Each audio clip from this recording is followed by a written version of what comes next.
오늘도 예배당으로 나오신 모든 성도님과 그 가정과 일터와 자녀들에게 하나님의 크신 복과 은혜가 항상 함께 하시기를 예수님의 이름으로 축복합니다. 동생 목사님들이 이렇게 놀러를 옵니다.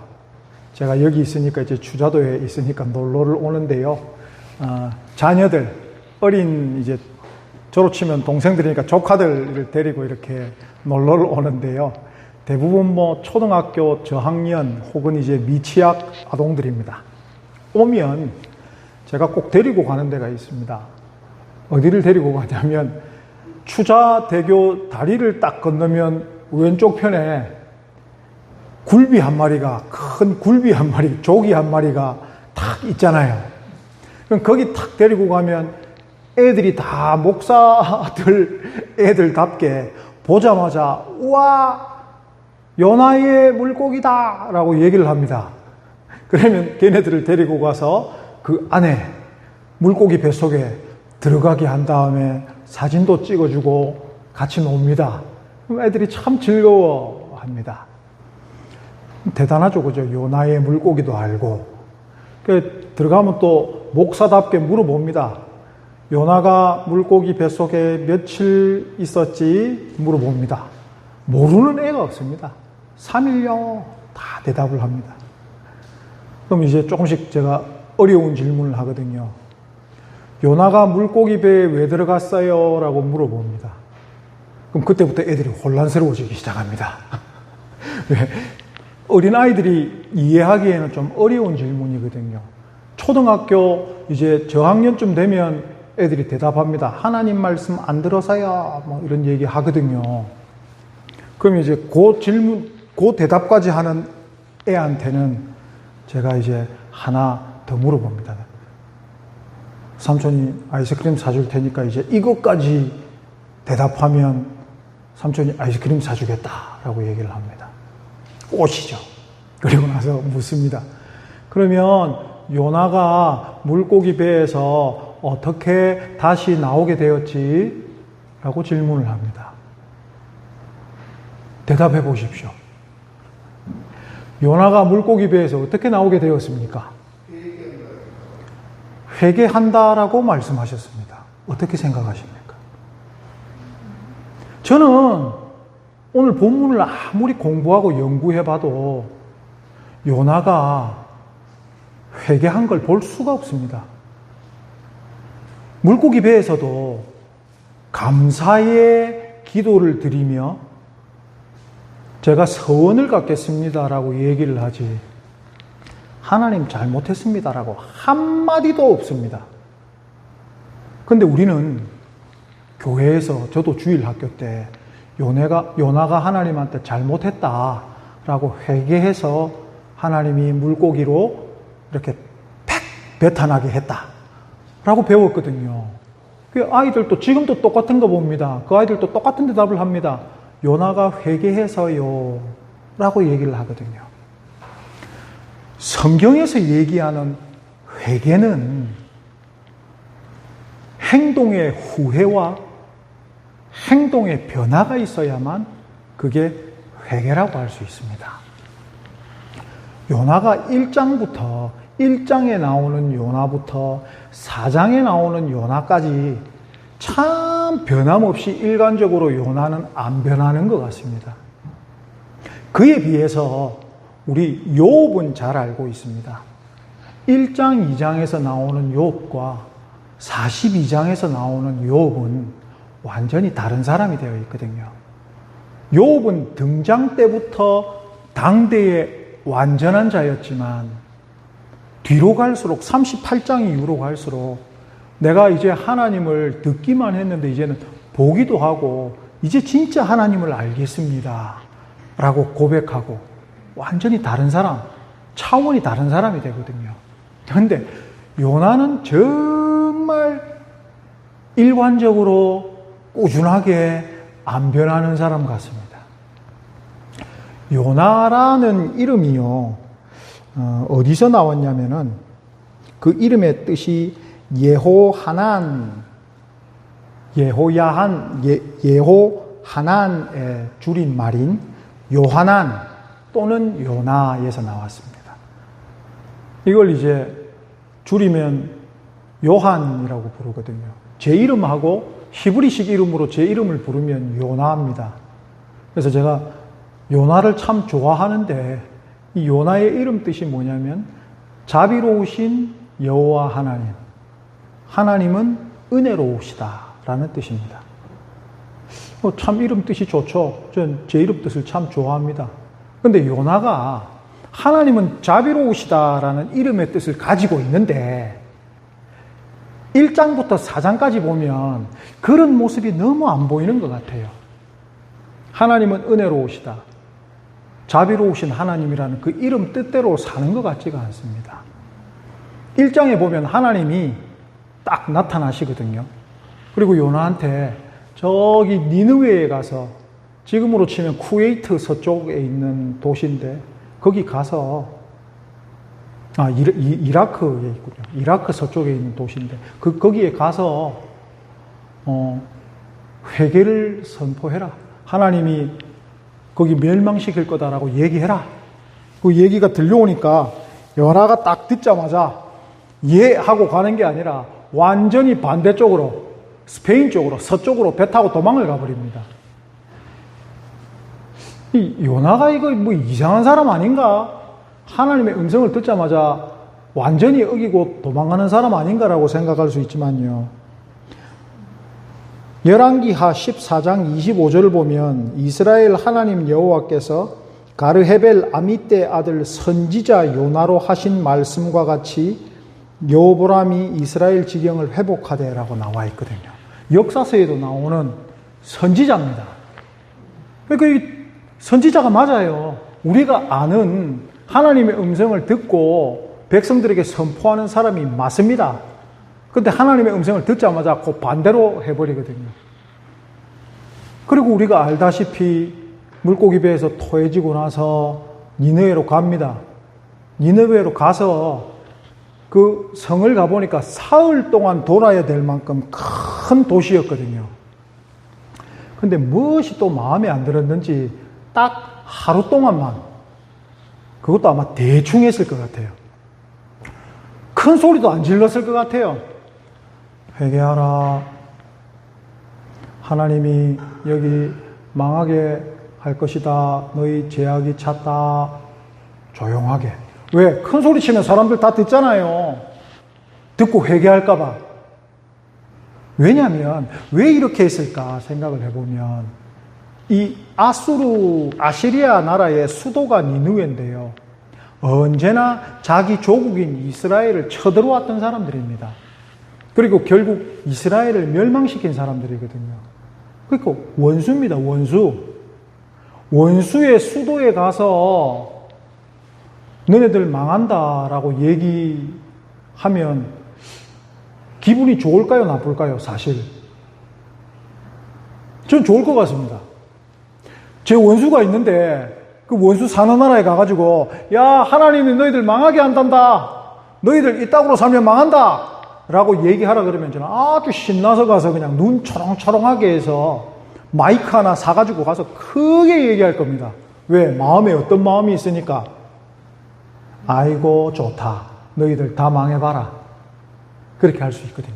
그런데 요나는 1절 말씀을 보면 왜 그런 즐거운 일을 마다하고 다시스로 도망을 갔을까 생각을 하면 하나님의 마음을 아는 겁니다. 이렇게 얘기하면 혹시나 그 사람들이 회개해가지고 하나님 잘못했습니다라고 해버리면 하나님이 용서해 주실 걸 알거든요. 그러니까 요나가 가기 싫은 겁니다. 이 참 사람의 마음이라는 게 참 묘하죠. 그래서 혹시나 내 얘기를 듣고 사람들이 마음이 변할까봐 큰 소리 안 치는 겁니다. 그리고 또 사흘 동안 해야 될 거 그냥 하루 동안 대충 하고 저 초막 위에 올라가는 겁니다. 망하는 거 보러. 자 이제 망할 거야. 우리가 알기로 소돔과 고모라에 하나님께서 하늘 불을 떨어뜨리셔가지고 망하게 했으니까 여기도 망하겠지. 우리 민족 늘 괴롭히던 너희들 망하겠지 하면서 즐겁게 올라가서 앉아서 이렇게 봤을 거란 말입니다. 참, 이 요나가 이렇게 그렇게 하고 있는 상황 속에서 사람들이 회개를 해버리거든요. 진짜 조용하게 큰 시장에서 얘기한 것도 아닐 겁니다. 사람들 많이 들을까봐. 근데 사람들이 그걸 듣고 나서 소문이 막 나는 겁니다. 하나님이라는 신이 우리를 멸망시키겠대. 우리가 너무 죄를 많이 지었대. 근데 이게 왕 귀에까지 들어가는 겁니다. 왕이 이걸 듣고 무시하면, 야, 헛소리 하지 마! 하면 될 텐데, 왕도 옷을 벗고 굵은 배를 입고 회개하는 마음으로 모든 백성에게 나도 이제부터 굶고 금식할 거니까 모두들 금식해라. 혹시나 우리가 이렇게 하면 하나님이라는 신이 우리를 용서해 주실지 않을까? 라고 얘기를 한 겁니다. 자, 요나는 위에서 이렇게 쳐다봅니다. 자, 언제 불 떨어질까? 언제 불 떨어질까? 하는데 불이 안 떨어지는 겁니다. 보아하니 성의 분위기를 보니까 사람들이 막 금식하고 아이고 하나님 잘못했습니다 하고 있거든요. 요나가 골이 나기 시작하는 겁니다. 그래서 오늘 본문이 이렇게 시작합니다. 요나가 매우 싫어하고 성내며 여호와께 기도하여 이르되, 하나님, 내가 조국에 있을 때 이러하지 아니하겠다고 말씀하지 아니하였나이까? 이렇게 얘기를 하는 게 뭐냐면, 하나님의 마음을 알기는 하지만 속마음으로 뭘 가지고 있냐면, 하나님 멸망시키겠다고 저한테 말씀하셨잖아요. 그러므로 내가 빨리 다시스로 도망하였나오니. 이 참 말이 아까 말씀드린 걸 이해하면 이 선지자의 말이 앞뒤가 안 맞지만 그 자신도 그의 마음이 정리되지 않았음을 분노로 인해서 알 수 있는 겁니다. 하나님의 마음을 알고는 있거든요. 근데 그 마음 속으로 가지고 있는 건 뭐냐면, 저 망했으면 좋겠어요. 우리 원수니까. 근데 하나님께서 회개하면 돌아온다라는 것을 본인은 알고 있기 때문에 다시스로 도망했다라는 걸 얘기합니다. 그러면서도 이러하겠다고 말씀하지, 저 망하게 하신다고 했잖아요. 그럼 망하게 하셔야죠 라고 얘기하면서도 또 분노하는 이유가 뭐냐면, 선지자입니다. 본인이. 선지자면 하나님의 말씀을 선포했을 때 그 일이 이루어져야 됩니까? 안 이루어져야 됩니까? 이루어져야 되잖아요. 지금 본인이 하루 동안만 얘기했지만 뭘 얘기했습니까? 과연 지금 요나 선지자가 회개하면 하나님이 용서해 줄 것이다라는 걸 선포했을까요? 너네들 악이 찼기 때문에 하나님이 너네들 멸망시킬 것이다라고 선포했을까요? 후자일 겁니다. 왜? 본인이 이스라엘에 선포하고 자기 동족들한테 선포하는 거였다면, 예, 회개해야 하나님이 용서해 주신다라는 것에 중점을 두고 선포하겠죠. 근데 원수라니까요. 어떻게 선포할까요? 너네들은 망한다. 하나님이 너네들의 악을 보고 분노하셨다. 이걸 강조했을 거란 말입니다. 그러면 이렇게 됐으면 본인의 선포가 이루어지지 않는 거잖아요. 그렇지 않습니까? 내가 뭔가를 큰 소리를 쳤는데 아주 그냥 확신에 차서 이것은 이것이다 라고 얘기를 했는데 그게 아니야. 그러면 체면이 설까요? 안 설까요? 예를 들어서 목사가 강단에서 성경 말씀을 선포했는데 찾아보니까 거짓말이야. 그러면 다음부터 그 목사 설교가 귀에 제대로 들어올까요? 안 들어올까요? 의심부터 되겠죠.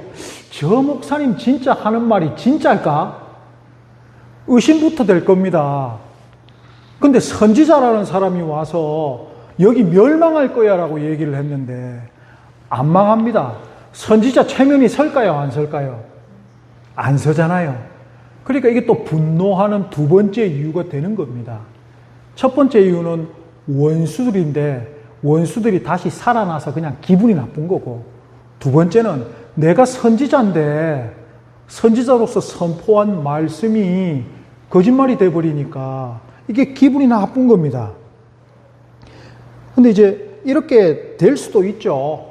이렇게 될 수도 있지만 여기서 우리가 참 하나 그래도 본받아야 될 게 뭐냐면, 썩나고 감정적으로 막 썩나고 낙심되고 화가 나도 하나님하고 얘기하고 있잖아요. 열받아가지고 막 뭘 깨버린다든지 옆에 사람 두드려 패버린다든지 막 옆에 사람한테 욕을 퍼붓는 게 아니고 하나님한테 가서 썩내고 싫어하는 걸 얘기하고 있는 겁니다. 그리고 하나님한테 지금 자기가 가지고 있는 모든 감정을 다 털어놓고 있는 겁니다. 하나님, 이러한 거 아닙니까? 이게 또 마음속에 자신이 원하는 게 있잖아요. 죄송합니다. 우리 솔직하게 한번 얘기해 보겠습니다. 원수가 잘 되기를 바라십니까? 원수가 조금 못 되기를 바라십니까? 야, 예. 감사합니다. 저도 막 그 마음이거든요. 원수가 많이 잘 안 됐으면 좋겠습니다. 근데 지금 하나님께서 그들을 용서해 버리셨잖아요. 아시리아 수도를 멸망시키지 않고 하나님께서 용서해 주셨잖아요. 그러니까 마음이 낙심한 이유가 누구 때문에 지금 낙심한 겁니까? 하나님 때문에 낙심한 거잖아요. 나는 바라는 게 이건데 왜 하나님이 이렇게 해주시냐 이겁니다. 낙심되죠. 하나님, 내가 열심히 해가지고 사업해서 하나님한테 그냥 헌금도 많이 하고 사람들도 많이 돕고 하기 위해서 사업 시작했는데 홀딱 망하게 하셨습니다. 이 뭔 일입니까? 화나겠습니까? 안 나겠습니까? 화나죠. 하나님, 내가 뭐 11조를 안 드렸습니까? 내가 감사헌금을 안 했습니까? 왜 이렇게 홀딱 망하게 합니까? 아니, 하나님, 내가 뭐 기도를 안 했습니까? 내가 뭐 잘못했습니까? 우리 애가 왜 대학 시험에 저렇게 낙방하게 합니까? 왜 원하는 대학교 못 가게 합니까? 왜 원하는데 취직 안 시켜줍니까? 왜 우리 애가 저렇게 다칩니까? 왜 우리 집은 하는 대로 안 됩니까? 우리가 뭐 잘못했습니까? 나에게 왜 이러한 일이 일어납니까? 지금 요나가 아주 하나님께 하고 있는 얘기가 정말 우리가 그냥 속상하고 마음 상했을 때 하나님한테 올려드리고 있는 얘기하고 똑같은 것이거든요. 썩내고 하나님께 화내고 하는데, 근데 하나님께서, 저는 참 신기한 게 하나님께서 그거에 대해서 대답을 하나하나 해주신다는 겁니다.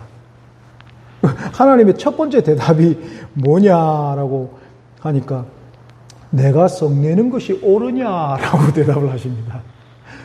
너 화내는 게 정당하니라고 얘기를 하십니다. 이거 우리 스스로한테 물어보셔야 됩니다. 우리 감정적으로 속상해서 하나님한테 퍼부을 때 있거든요. 근데 하나님이 우리한테 되물어보신다면 너 화내는 게 마땅하니라고 얘기를 하십니다. 화낼 수 있죠. 예수님도 화내셨습니다. 예수님도 성전에서 물건 팔고 있는 사람들한테 가서 아주 폭력적으로 막 상 뒤집어 엎고 채찍으로 막 두드려 패부고 막, 저는 이게 이해가 안 되거든요. 세상에 예수님이 이런 폭력적인 방법을 쓰셨을까? 근데 이건 거룩한 분노.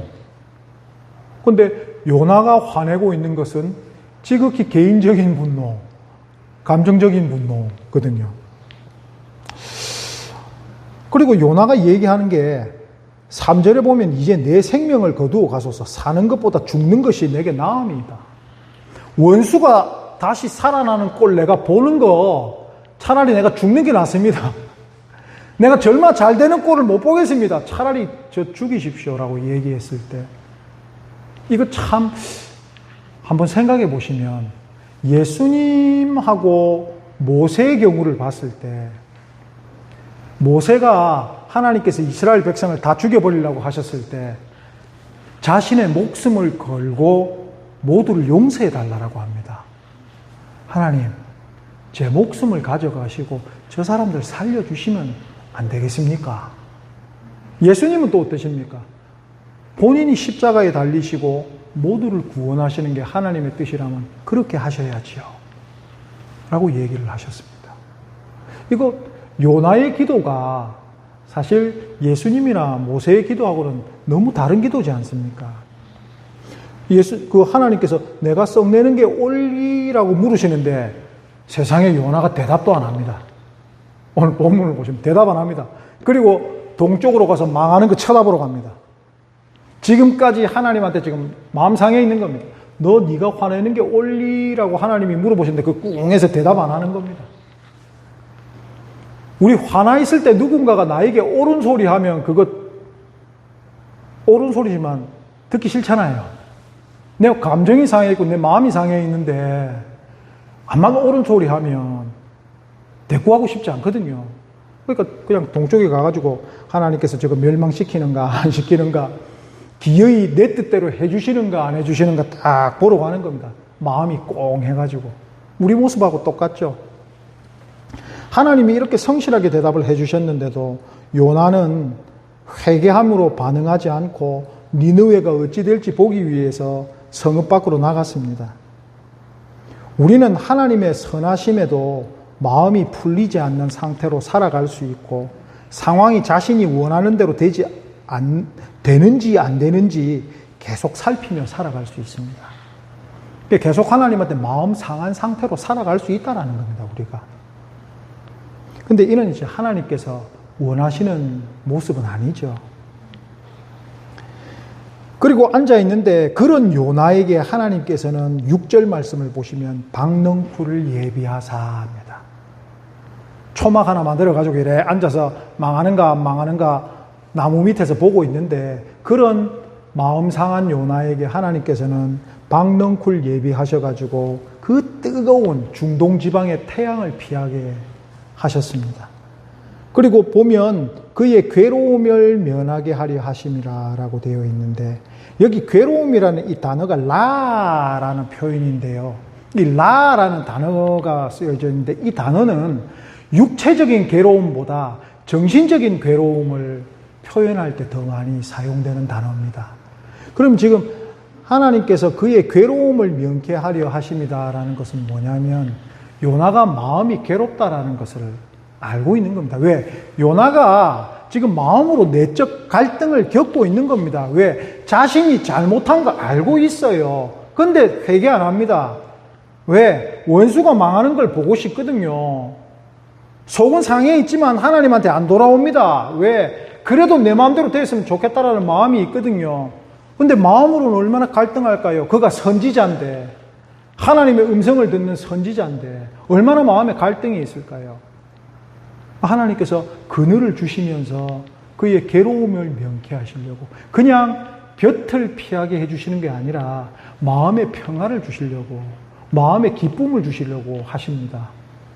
그러니까 요나가 박넝쿨로 말미암아 크게 기뻐하였더니 우리는 하나님의 뜻대로 안 하고 꽁에 있을 수 있지만 하나님은 그러신 분이 아니십니다. 하나님의 마음은 자녀를 향해서 언제나 자애롭고 그리고 잘 되길 원하시고 기쁘고 감사하길 원하시기 때문에 그렇게 해주십니다.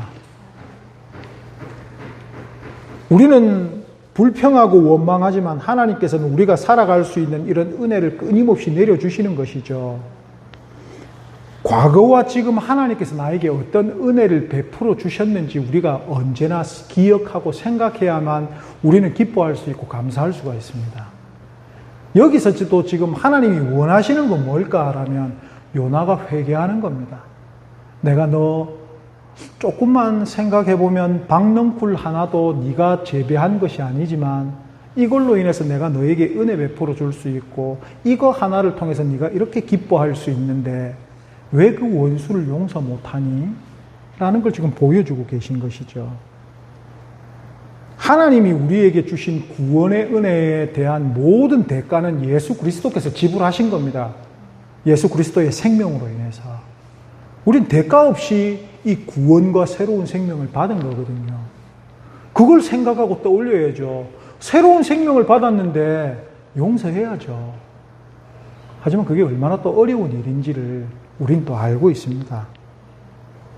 지금 마음이 풀어지지 않고 있는 요나에게 계속 하나님께서는 은혜를 베풀어 주고 계십니다. 그리고 그 다음날 7절을 보시면 벌레를 예비하사 이튿날 새벽에 박넝쿨을 갉아먹게 하시더니 시드니라 하나님 참 이거 뭐 어떻게 표현해야 됩니까? 박넝쿨로 시원하게 해주실 때는 언제고, 박넝쿨을 또 시들게 하시는 겁니다. 왜 이런 신앙 시련과 고난을 요나에게 주셨을까? 요나가 괴로워 죽습니다. 뜨거운 동풍을 예비하셨고 막 부니까 요나가 혼미하여 스스로 죽기를 구하여 이르되 사는 것보다 죽는 것이 내게 나으니까. 하나님 죽겠습니다. 막 죽여주십시오. 막 뜨거워 죽겠습니다. 어제는 박넝쿨 하나로 그늘에 있으면서 기뻐하면서 시원하게 있었는데 오늘은 죽겠다 얘기합니다. 요나에게 지금 어떤 깨달음을 주시려고 고난과 시험을 주시는 것이죠. 뭘 깨닫게 하려고? 하나님의 마음을 좀 깨닫게 하려고. 그리고 듣고 싶은 게 뭐냐면 회개입니다. 하나님 제가 잘못했습니다. 마음 상한 것도 내 뜻대로 하려고 막 그게 마음 상했던 겁니다. 내가 하나님의 마음은 알지만 내 뜻대로 되는 게 더 좋다라고 생각한 그것 때문에 제가 마음이 상했습니다. 하나님 죄송합니다. 라고 얘기하는 걸 참 듣고 싶으신 거였죠.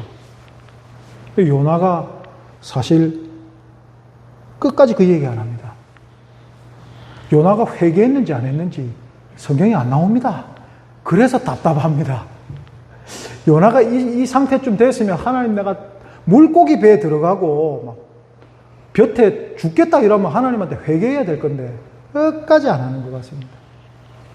그럼에도 불구하고 그는 하나님의 마음은 알고 있었다라는 겁니다.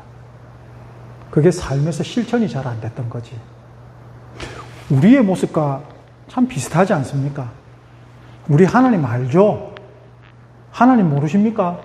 하나님이 은혜롭고 자애로우신 분이라는 거 모르십니까? 우리를 구원해 주셨다는 분인 거 모르십니까? 그 모르는 사람이 어디 있습니까? 다 알죠. 하나님의 뜻대로 살아야 된다는 거 모르십니까? 다 알죠. 단지 실천하기가 어렵죠. 왜? 내 마음에 안 되니까. 내 뜻대로 아니니까. 근데 성도는요, 하나님의 마음을 헤아리고 하나님의 마음을 닮아가는 사람입니다. 70인역에는 10절 말씀은 이렇게 번역되어 있습니다. 그리고 여호와께서는 내가 그것을 위해 고생하지도 않고 내가 그것을 기르지도 않은 박넝쿨의 동정심을 가졌구나 라고 말씀하십니다. 박넝쿨 하나를 그렇게 아끼면서 그건 너에게 이익이 되는 거니까 그렇게 아끼면서 사람 12만 명은 그들의 목숨은 안 아끼냐? 이 이기적인 요나야, 이 이기적인 성도들아 라고 말씀하시는 것이죠. 참 마음이 찔립니다. 내 욕심 차리고 내 뜻을 이루기 위해서는 수단과 방법을 안 가리면서 하나님의 마음을 닮아가고 하나님의 뜻을 이루기 위해서는 선지자도 이렇게 살았는데 우린 더 하겠죠. 하나님의 마음이 무엇일까요? 우리는 하나님의 마음을 담기 위해 노력하고 있을까요? 행동으로 실천하고 있을까요? 작은 것부터 다시 해보는 겁니다. 저는 속담 중에 참 재밌는 속담이 뭐냐면 미운 놈 떡 하나 빼뜬다. 예, 더 준다. 저 아직까지 이걸 이해를 못 하겠습니다. 미운 놈한테 어떻게 떡을 하나 더 주지? 목매여 죽여라고 주는 건가? 그 떡 하나 더 주면 그 사람이 나에 대한 마음이 좀 풀릴까요? 안 풀릴까요? 떡 하나 더 주면서 내 마음은 또 풀릴까요? 안 풀릴까요? 그런 거 아닐까요? 하나님은 생명을 소중히 여기십니다. 우리가 옆집하고 이웃이라고, 옆집하고 우리가 원수라 할지라도 옆집에 불 나면 그 사람한테 알리시겠습니까? 안 알리시겠습니까? 적어도 밖에서 불이 났다라고 알려주시겠죠? 예. 그런 거 아닐까요?